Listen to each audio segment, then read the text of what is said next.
PV. Anwar എം.എൽ.എയുടെ ഉടമസ്ഥതയിലുള്ള Kozhikode കക്കാടംപൊയിലിലെ പാർക്കിന് licence പുതുക്കി നൽകി കൂടരഞ്ഞി പഞ്ചായത്ത്. ഫീസ് കുടിശ്ശികയായി 5 ലക്ഷം രൂപ ഈടാക്കിയാണ് ലൈസൻസ് പുതുക്കി നൽകിയത്.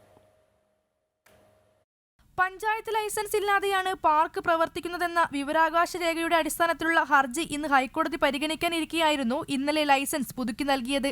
കുട്ടികളുടെ പാർക്കിന് മാത്രമാണ് നിലവിൽ അനുമതി നൽകിയിട്ടുള്ളതെന്നും യന്ത്രങ്ങൾ പ്രവർത്തിക്കാനോ റൈഡുകൾക്കോ അനുമതി നൽകിയിട്ടില്ലെന്നും പഞ്ചായത്ത് അധികൃതർ വ്യക്തമാക്കുന്നു. യഥാർത്ഥത്തിൽ ഈ കിഡ്സ് ഗാർഡന് മാത്രമാണ് പ്രവർത്തനാനുമതി നൽകിയിട്ടുള്ളത്. സുരക്ഷാ വീഴ്ച ഇതുമായി ബന്ധപ്പെട്ട് ഉണ്ടാകാൻ സാധ്യതയില്ല. കാരണം വാട്ടർ ആക്ടിവിറ്റീസ് അതുപോലെ തന്നെ ഇലക്ട്രിക് ഉപകരണങ്ങൾ ഉപയോഗിച്ച് പ്രവർത്തിപ്പിക്കുന്ന റൈഡുകൾ ഇതിനൊന്നും അനുമതിയില്ല. കിഡ്സ് ഗാർഡന് മാത്രമാണ്, കുട്ടികളുടെ പൂന്തോട്ടം പ്രദർശനത്തിന് മാത്രമാണ് അനുമതി നൽകിയിട്ടുള്ളത്. അതിൻ്റെ അടിസ്ഥാനത്തിൽ ഗ്രാമപഞ്ചായത്തിൽ അവർ അപേക്ഷ നവംബർ മാസം നൽകിയിരുന്നു. സാങ്കേതിക കാരണങ്ങളാൽ ലൈസൻസ് നൽകാൻ സാധിച്ചിട്ടില്ല. മുഴുവൻ നടപടിക്രമങ്ങളും പൂർത്തിയാക്കിയതിൻ്റെ അടിസ്ഥാനത്തിൽ ഇന്നലെ ലൈസൻസ് അനുവദിക്കാനുണ്ടായത്. പി.വി. അൻവർ എം.എൽ.എയുടെ ഉടമസ്ഥതയിൽ കക്കാടംപൊയിൽ പ്രവർത്തിക്കുന്ന കുട്ടികളുടെ പാർക്കിന് ലൈസൻസ് ഇല്ലെന്ന് സംസ്ഥാന സർക്കാർ ഹൈക്കോടതിയെ അറിയിച്ചിരുന്നു. അപേക്ഷയിലെ പിഴവ് കാരണം അൻവറിന്റെ പാർക്കിന് ലൈസൻസ് നൽകിയിട്ടില്ലെന്നാണ് സർക്കാർ ഹൈക്കോടതിയിൽ പറഞ്ഞത്. പാർക്കിന്റെ റവന്യൂ റിക്കവറി കുടിശ്ശിക ഇനത്തിൽ 2.5 ലക്ഷം രൂപ വില്ലേജിലും അടച്ചിട്ടുണ്ട്. ഈ മാർച്ച് 31 വരെയാണ് ലൈസൻസ് പുതുക്കിയിട്ടുള്ളത്.